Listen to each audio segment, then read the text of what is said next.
and everyone was bypassed upon the Senate adjournment of Congress last June 3, 2026. That is a fact, sir. Yes, sir. And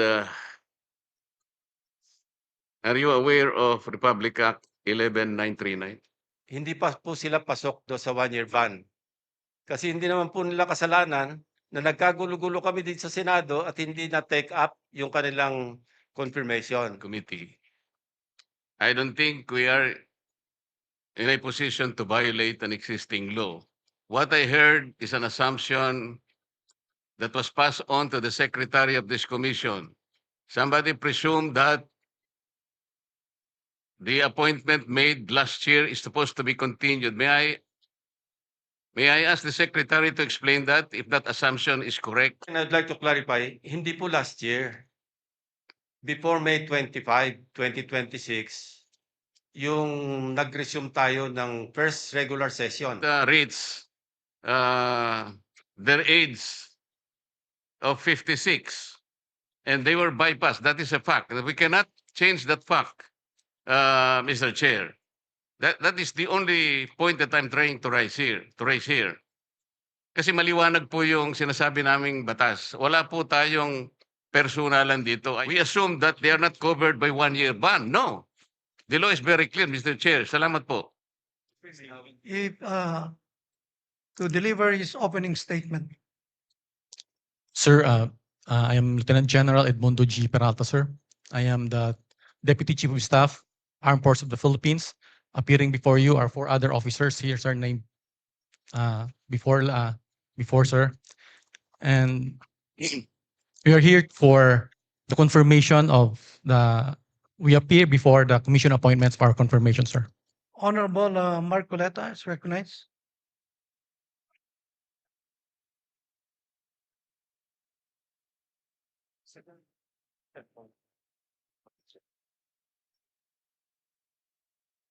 Good morning, Lieutenant General Peralta.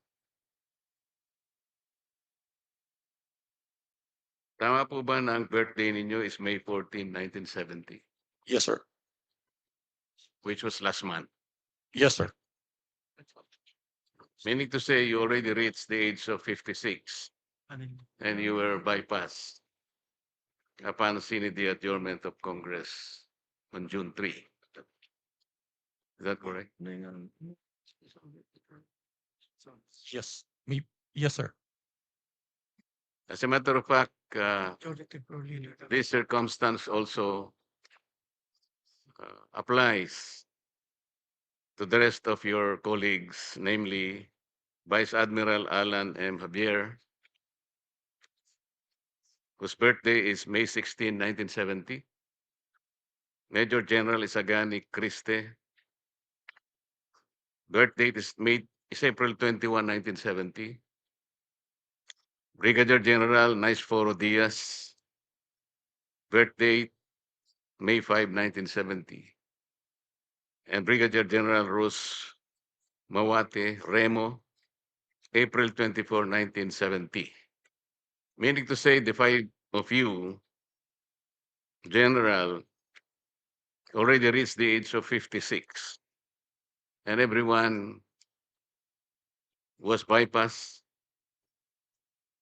upon the Senate adjournment of Congress last June 3, 2026. That is a fact, sir. And are you aware of Republic Act 11939? Yes, sir. Republic Act 11939 amended Republic Act 11709. You're familiar of that.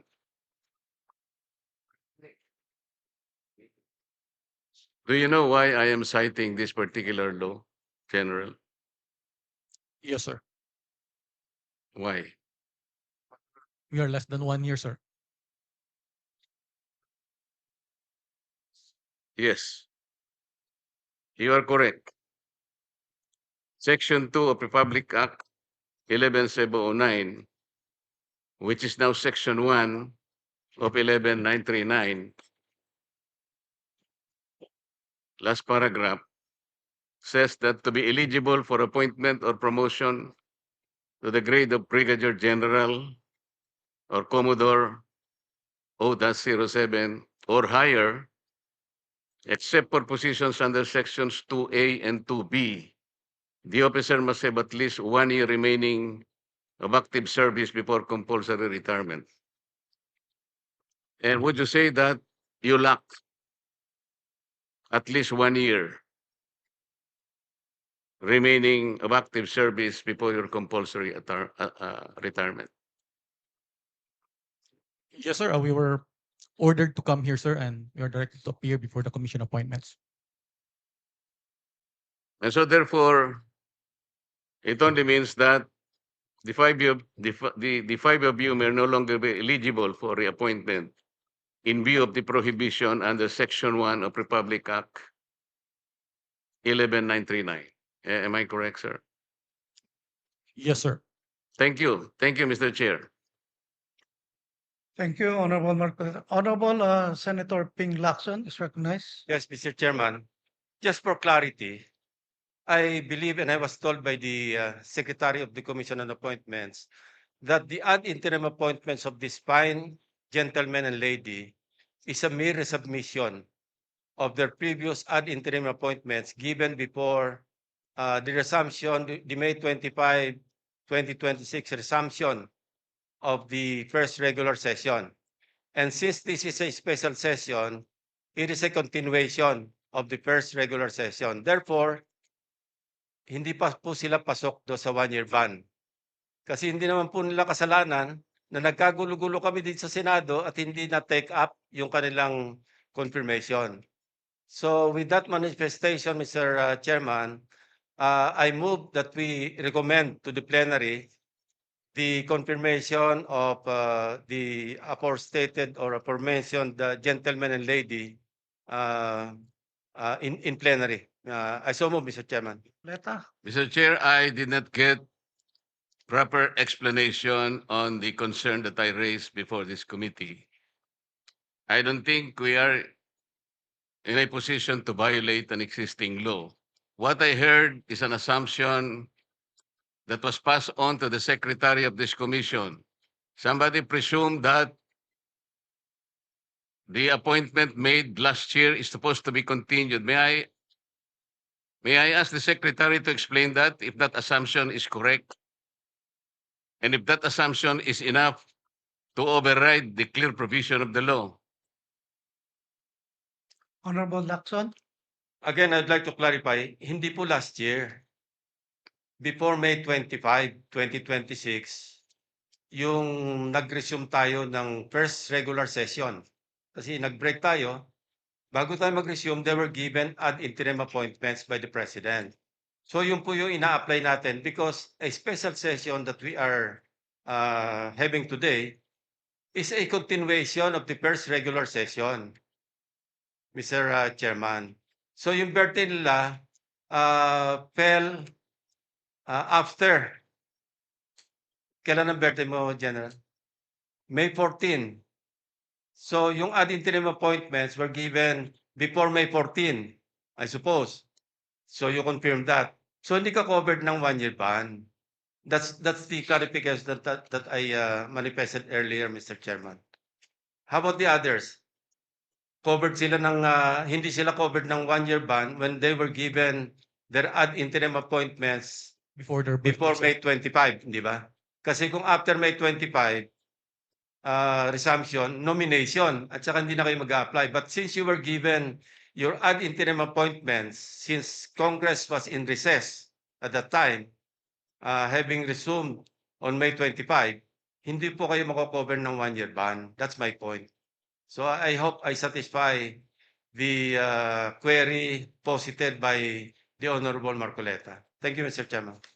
Well, Mr. Chair, that is an assumption. Somebody should explain from this committee if that assumption is correct. Because the law is the law. They have just reached their age of 56 and they were bypassed. That is a fact. We cannot change that fact, Mr. Chair. That is the only point that I'm trying to raise here. Kasi maliwanag po yung sinasabi naming batas. Wala po tayong personalan dito. I hope that these 5 officers, gusto ko rin naman sila na mailagay natin sa tamang ayos ng kanilang confirmation. But there is a hurdle here.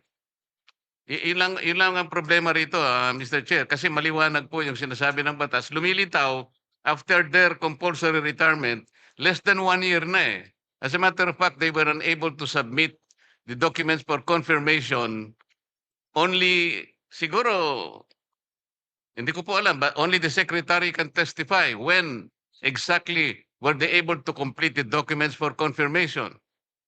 Ang may kasalanan po talaga, yung June 3 kasi nag-adjourn. Pagkatapos, sana man lang before adjournment, sinabi natin, nag-schedule tayo na i-confirm natin sila. Wala nga silang kasalanan, but somebody is at fault here. And then we have now a problem with the law. We cannot just simply say na we assume that they are not covered by 1-year ban. No. The law is very clear, Mr. Chair. Salamat po. Honorable Marcoleta. Mr. Chair, I think we should clearly clarify that this plenary session is not a continuation of the last session. This plenary session is not a continuation of the last session, simply because this is a clearly separate proceeding, given that Congress adjourned sine die on June 3. This is very clear. We should not explain it any further.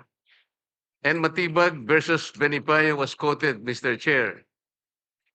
In this case, Mr. Chair, an ad interim appointment can be terminated for 2 causes specified in the Constitution. Article 7, Section 16, Paragraph 2. Ang sabi doon, the first cause is the disapproval of his ad interim appointment by the CA. The second one is the adjournment of Congress without the CA acting on his appointment. Ito yung Matibag versus Banipayo. Mr. Chair, may I manifest that I have nothing against the 5 officers subject of today's confirmation. I think we have to thank them for their gallantry and service to our nation. I'm just trying to make a point here. But I am not objecting because we need to know and we need to articulate what is the law that must be the concern of this proceeding, Mr. Chair. Sana wala na yung assumption kasi na sinasabi pa nila kanina that there is a continuation. This is not. Alam natin lahat yun eh.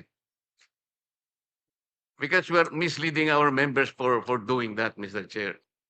Ang importante na lang dito, kung wala namang mag-object sa kanila, I'm just pointing it for the record that there is a law that must be respected in connection with this, Mr. Chair.